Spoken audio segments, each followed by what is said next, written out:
ગુજરાતમાં એક તરફ પાણીની તંગી ઊભી થઈ છે તો સામે પાણીનો વેડફાટ પણ એટલો જ વધી રહ્યો છે। ત્યારે આ સમસ્યા સામે સાબરકાંઠા જિલ્લાના એક અંતરિયાળ ગામે પાણી બચાવવા હવે એક નવો અખતરો કરાયો છે અને એ પણ સફળ થયો છે। ત્યારે શું છે આ નવો અખતરો, જોઈએ આ અહેવાલમાં। એટીએમનું નામ પડતા જ આપણી નજર સામે રૂપિયા ઉપાડવા માટેનું એટીએમ તરવરી ઉઠશે। પણ સાબરકાંઠા જિલ્લાના ખેડબ્રહ્મા તાલુકામાં આવેલા લક્ષ્મીપુરા ગામે એટીએમ તો છે, પણ આ એટીએમ પૈસા નહીં પણ આપે છે પાણી। જી હા, પાણી।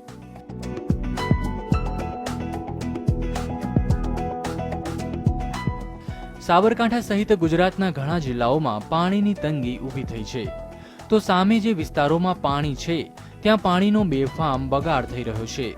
ત્યારે લક્ષ્મીપુરા ગામના મહિલા સરપંચે પાણીનો મર્યાદિત ઉપયોગ થાય અને લોકો પાણીનું મહત્વ સમજે તે માટે વોટર એટીએમની સુવિધા ગામમાં ઊભી કરી છે।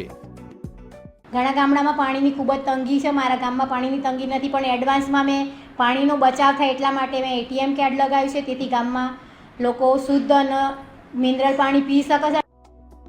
લક્ષ્મીપુરા ગામમાં હાલમાં 151 જેટલા પરિવારો આ એટીએમની યોજનામાં જોડાયા છે અને આ પરિવારોને એટીએમના કાર્ડ પણ આપી દેવાયા છે।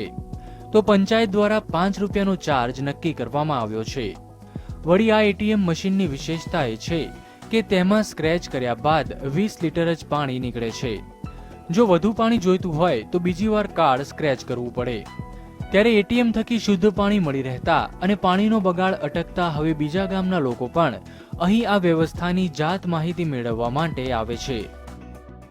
જો આ દરેક ગામના દરેક શહેર જો આ સરપંચના જેમ પાણીની 20 લીટરથી વધારે ના આપે અને બગાડ ઓછો થાય તો પાણીની સારી એવી બચત થાય અને ભવિષ્યમાં કામમાં આવી શકે।